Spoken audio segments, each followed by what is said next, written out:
안녕하세요. 카산드라 TV의 제이크입니다. 중국발 신종 코로나 바이러스 감염증이 날로 확산되고 있습니다. 이에 따라 당연히 우리 민생의 경제에도 큰 영향이 미칩니다.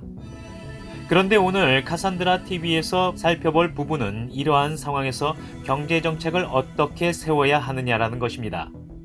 경제 정책을 잘 세우면 이러한 어려움도 빨리 끝나지만 잘못 세우면 그 어려움이 심화됩니다. 지난 3일 신종 코로나 바이러스 대응 관련 관계부처 장관 회의에서 홍남기 부총리는 신종 코로나 사태가 조기 종식되지 않을 때 경기 하방 압력 작용이 우려되므로 그에 따른 대책을 마련하겠다고 말했습니다. 저는 개인적으로 홍남기 부총리의 현 상황 인식에 문제가 있어 보이고 나아가 잘못된 경제 정책이 집행될 수도 있을 것 같아 상당히 우려스럽습니다. 자, 경제 정책 부분을 비판하기에 앞서 우선 현 상황을 정리해 보겠습니다. 일단 신종 코로나 사태는 조기 종식되지 않을 겁니다. 그런데 중국에서 종식이 돼야 신종 코로나 바이러스가 한국에 미치는 경제적 영향도 사라지겠죠. 그러나 중국에서는 아무리 빨라도 최소한 100일에서 150일이 지나야 신종 코로나 바이러스가 진압될 것으로 예상됩니다. 그렇다면 경기 하방 압력은 기정사실이고 이에 따라 경제 성장률 전망도 당연히 낮춰져야겠죠. 또 낮추더라도 홍남기 부총리가 생각한 것보다 훨씬 더 낮춰야 한다고 봅니다. 1월 31일자 블룸버그 통신 산하 경제연구소인 블룸버그 인텔리전스는 이번 신종 코로나 바이러스 사태로 인해 올해 1분기쯤 중국의 경제 성장률이 연율 4.5%까지 폭락할 것으로 예상된다고 했습니다. 골드만삭스는 신종 코로나 바이러스에 대한 영향력을 블룸버그 인텔리전스보다는 적을 것이라 보며 중국 경제 성장률이 5% 이하로 추락할 것이라고 발표했습니다. 이렇게 중국의 경제가 추락하면 당연히 중국과 교역을 하는 이웃나라들의 경제도 영향을 받습니다.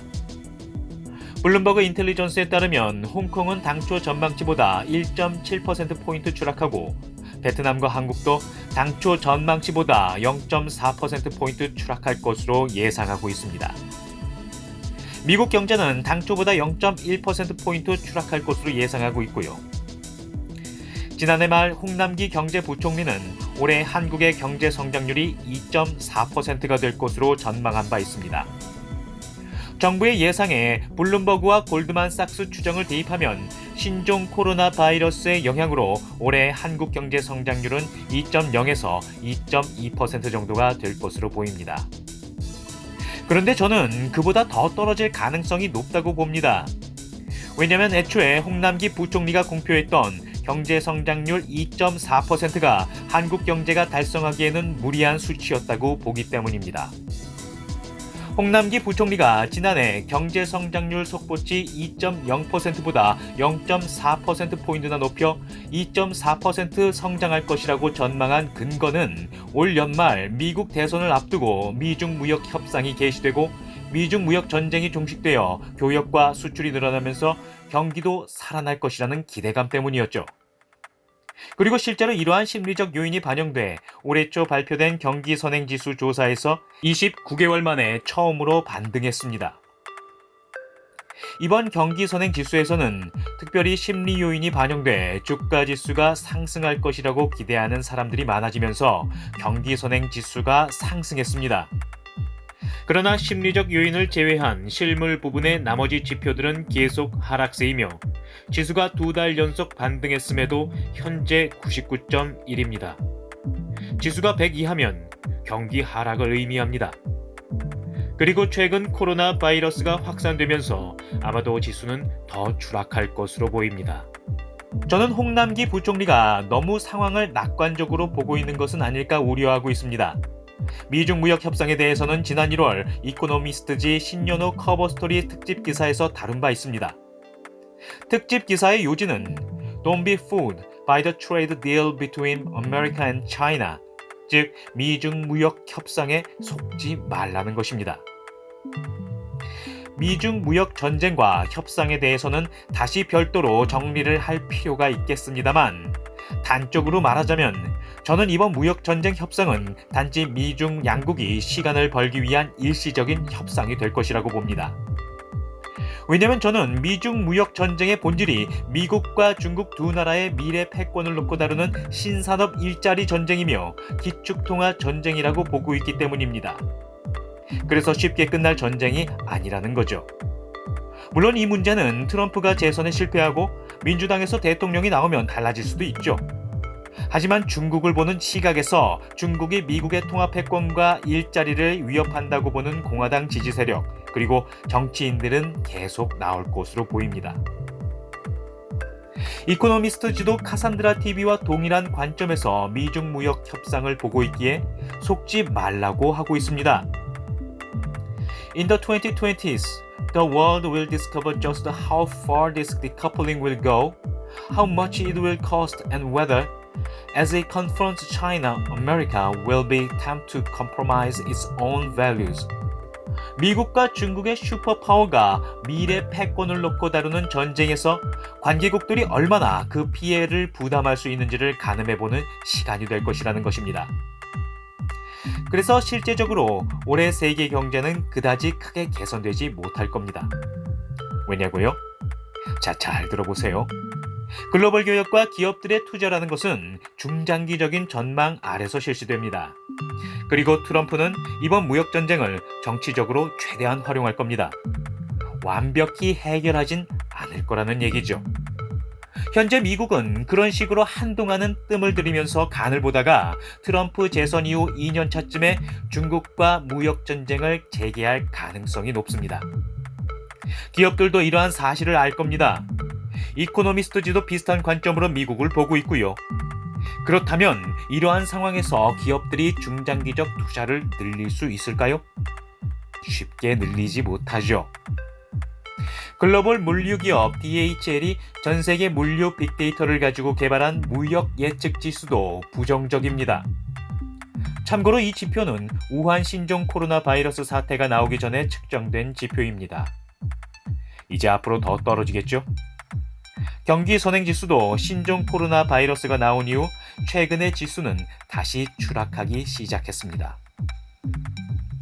국제 정세가 이러한데 홍남기 부총리가 미중 무역 협상과 그로 인한 심리지수 반전을 근거로 2020년 한국의 경제 성장률이 2.4%가 될 것이라는 것은 경제 성장률을 너무 높이 잡은 것입니다. 게다가 지난 2019년 경제 성장률 속보치가 2.0%로 나왔는데요. 저는 오래전부터 정부가 하반기쯤 무리를 해서 경제 성장률 2.0%를 맞출 것이라고 예상했었고 이후 예상대로 결과가 나왔습니다. 무리를 했다는 근거는 4분기 성장폭이 너무 컸다는 데 있었습니다. 그 성장폭은 전기 대비 연환산치 4.9%였습니다. 이게 왜 이렇게 많이 올랐나 보면 결코 경제가 좋아서 오른 게 아닙니다. 이는 단지 예비 타당성 면제 공공건설 투자를 대폭 확대하고 노인 일자리 사업 등 사회 서비스와 일자리 부분에서 정부 지출을 크게 늘린 것에 따른 결과였을 뿐이죠. 또 경제 성장률의 양상을 보면 명목 GDP 성장률은 정체되어 있는데 GDP 디플레이터 상승률의 하락으로 실질 GDP의 성장률이 2%대가 된 겁니다. 짧게 얘기해드리겠습니다. 이것은 심각한 경제 침체의 전조 증상입니다.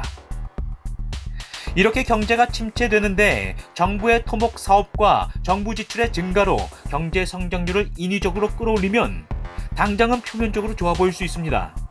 그러나 그 영향은 이듬해에 나타나 억지로 올린 만큼 경제 성장률이 떨어지게 된다는 데 문제가 있습니다. 물론 그때도 다시 정부가 인위적으로 확장적 재정통화 정책을 써서 성장률을 지난해 4분기처럼 끌어올릴 수도 있습니다. 그러나 이것은 마치 목이 마르다고 바닷물을 마시는 격으로 경제는 점점 더 수렁에 빠지게 됩니다. 정부의 인위적인 확장 재정통화 정책의 부작용을 설명드리자면 다음과 같습니다. 우선 경제는 순환이 돼야 됩니다. 생산, 수요 및 소비, 이익 및 투자, 그리고 다시 생산, 이러한 사이클로 순환이 돼야 한다는 겁니다. 여기서 현재의 상황은 실질적인 수요가 아니라 억지로 만들어낸 가상의 수요라는 데 있습니다. 그리고 다시 그 가상의 수요에 상응하는 공급을 늘리는 모습으로 정부가 돈을 허투루 쓰고 있는 상황이죠. 그러면 그 공급은 진짜 수요에 대응한 것이 아니기에 과잉 공급, 수요 부족 현상이 더욱 심화되게 됩니다. 게다가 그 공급에 들어간 돈은 민간의 세금을 걷어서 빼온 돈입니다. 이렇게 되면 민간 부분만 계속 줄어듭니다. 이러한 모습으로 경제는 순환될 수 없고 지속될 수 없습니다. 그리고 또다시 과잉 공급의 수요 부족 현상은 기업의 수지를 악화시키게 되고 기업은 투자를 계속해서 줄이게 됩니다. 결국 경제는 급속히 추락하면서 디플레의 늪에 빠져버립니다. 이때 아무리 화폐를 공급해도 현재 유럽의 상황, 한국의 상황에서 보시듯이 부동산 자산 가격만 높아지고 경제 성장률은 추락하면서 서민들에게 큰 고통을 안겨줍니다. 이런 점을 근거로 저는 올해 경제 성장률이 정부가 무리를 하지 않는다라는 것을 전제로 2019년과 같은 수준에서 2.0% 정도로 잡았습니다. 작년에 무리를 해서 올렸기 때문에 올해 그만큼 더 추락한다고 보아서 2.0%로 잡은 것이죠. 그런데 홍남기 부총리는 작년에 무리를 해서 성장률을 상승시켜도 올해 아무런 영향이 없다고 생각해 2.4%로 잡은 것이고요. 여기에 다시 우한 신종 코로나 바이러스 사태로 경제가 위축된다는 것은 불보듯 뻔한 일입니다. 제가 봤을 땐 0.2에서 0.4%포인트가 추가로 더 추락해서 결국 올해 경제 성장률은 최고 1.6에서 1.8% 정도가 된다고 전망합니다. 거기에 작년 말 무리를 한 것을 감안하면 적정 경제 성장률은 여기서 더 떨어지겠죠. 물론 정부가 적정 경제 성장률을 찾는 것은 경제의 지속적인 성장을 위해서 매우 중요합니다. 그러나 문재인 정부와 같이 이렇게 정부가 시장에 개입해서 대규모로 확장적 재정통화 정책을 쓰면 제가 2회 방송에서 말씀드린 것 같이 현금 근로소득 비중이 높은 경제적 약자들의 자산 가치를 떨어뜨려 서민과 경제적 약자들이 큰 손해를 보게 된다는 겁니다. 거기에 예비 타당성 조사 면제와 같은 정부 공공사업과 휴지를 줍고 빈 강의실에 전등을 끄는 그러한 비생산적인 일에 하루 3시간 월 30만 원짜리 노인 일자리를 대거 만드는 것이 과연 경제적 측면에 있어서 얼마나 큰 생산성을 가질지 저는 의문이 들지 않을 수 없습니다. 그리고 올해는 그런 노인 일자리가 70만 개 이상이 나온다고 하는데 저는 이게 너무나도 걱정이 됩니다. 그거 그냥 차라리 복지 바우처로 현금을 주는 게 낫습니다. 진정으로 경제를 살리기 위해선 정부가 시장과 민간을 신뢰하고 자율성을 키워서 활력을 높여야 합니다. 공공부문이 이런 식으로 점점 커지면서 민간 부분이 점점 줄어들면 경제가 계속해서 추락할 수밖에 없습니다. 저는 홍남기 부총리께서 호주의 경제정책에 대해 공부를 좀 하셨으면 좋겠습니다. 현재 전 세계에서 가장 바람직한 경제정책을 쓰는 나라는 신자유주의 선봉국가 호주입니다. 호주는 지금 29년 연속 경제성장 세계 신기록을 세우고 있습니다. 호주 경제가 이렇게 인류 역사상 전무후무한 위협을 거두고 있는 이유는 별것 없습니다. 그냥 경제 관료들이 현상을 냉철하게 분석하면서 경제 성장을 무리해서 시도하지 않기 때문입니다.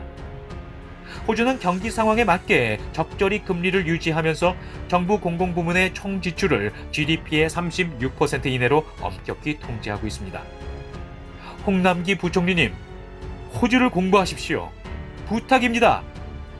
왜 경제가 안정적으로 지속 성장하는 나라들이 무리해서 경제 성장률을 높이지 않는지를 공부하란 말입니다. 호주는 그렇게 무리하지 않고 30년 동안 경제를 꾸려서 오세아니아 변방의 중진국에서 세계 최고 선진국으로 올라섰습니다. 정부뿐만 아니라 우리 시민들도 해야 할 일이 있습니다. 우리 시민들은 정부가 무리를 해서 억지로 높은 경제 성장률 수치를 달성하려고 하는 것을 감시하고 그렇게 못하도록 막아야 합니다. 정부는 당장 올해 경제 성장률 전망 수치를 낮춰야 합니다. 그러나 현재 홍남기 부총리는 또 억지로 높은 경제 성장률 수치를 달성하려고 뜸을 들이고 있죠. 우리 시민들은 그걸 막아야 합니다. 그래야 경제가 살아나고 서민과 경제적 약자들이 유리해집니다. 그런데 정부는 그렇게 안 하겠죠? 네, 안 할 겁니다. 그러면 앞으로 한동안 이어질 이러한 상황에서 우리 서민들은 어떻게 해야 조금이라도 더 나은 삶을 살 수 있을까요? 그래서 투자와 관해서 제가 한 가지 팁을 드리겠습니다. 앞으로 주식시장은 애초에 예상했던 것보다 훨씬 더 저조한 흐름을 보일 수 있습니다. 코로나 바이러스로 인한 충격은 당연히 감안해야겠고요. 그러니 한국은 코로나 바이러스의 부정적 파생 효과가 큰 나라이므로 가급적 국내 투자를 자제하시고 해외 시장 분산 투자를 하시는 것을 권해드립니다. 하지만 여기서 신흥국일수록 코로나 바이러스로 인한 시장 타격이 크니까 이 점도 감안해서 분산 투자를 해외로 하시길 바랍니다. 무엇보다 미중 무역 협상으로 인한 긍정적 효과가 예상보다 크지 않을 거라는 것을 추가적으로 감안해야 됩니다. 오늘 방송은 좀 어려운 내용이 많았습니다. 앞으로 계속 카산드라 TV를 방송하면서 어려운 부분과 개념을 풀어나가도록 하겠습니다. 방송을 보시고 궁금하신 부분과 질문이 있으시면 댓글을 달아주세요. 그러면 제가 그에 대해서 답변을 달아드리도록 하겠습니다. 카산드라 TV는 여러분의 후원으로 제작됩니다.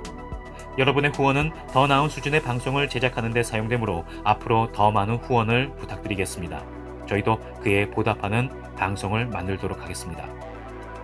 오늘 카산드라 TV의 방송이 도움이 되셨다면 좋아요와 구독을 눌러주시고 많은 곳에 공유를 부탁드리겠습니다. 감사합니다.